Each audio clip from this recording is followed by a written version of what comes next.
Now it came to pass after these things that God tested Abraham and said to him, Abraham. And he said, Here I am. Then he said, Take now your son, your only son Isaac, whom you love, and go to the land of Moriah, and offer him there as a burnt offering on one of the mountains of which I shall tell you.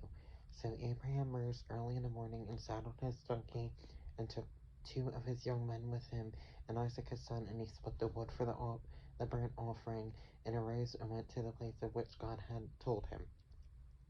Then on the 3rd day Abraham lifted his eyes and saw the place afar off. And Abraham said to his young men, Stay here with the donkey, the lad, and I will go yonder and worship, and you will come back to you. So Abraham took the wood of the burnt offering, and laid it on Isaac his son, and he took the fire in his hand and a knife, and the 2 of them went together. But Isaac spoke to Abraham his father, and said, My father. And he said, Here I am, my son.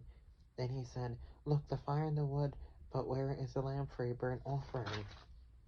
And Abraham said, My son, God will provide for himself the lamb for a burnt offering. So the 2 of them went together.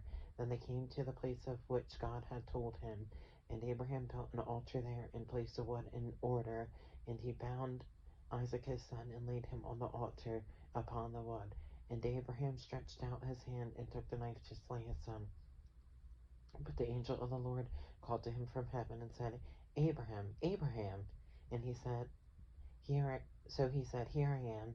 And he said, Do not lay your hand on the lad, or do anything to him. For now I know that you fear God, since you have not withheld your son, your only son, from me.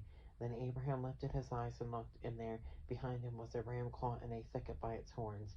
So Abraham went and took the ram, and offered it up for a burnt offering instead of his son. And Abraham called the name of the place, The Lord will provide, as it is said to this day, In the mount of the Lord it shall be provided. Then the angel of the Lord called to Abraham a second time out of heaven, and said, By myself I have sworn, says the Lord, because you have done this thing, and have not withheld your son, your only son, blessing I will bless you, and multiplying I will multiply your descendants as the stars of the heaven, and as the sand which is on the seashore, and your descendants shall possess the gate of their enemies.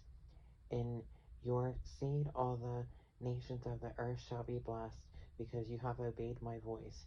So Abraham returned to his young man, and they rose and went together to Beersheba, and Abraham dwelt at Beersheba.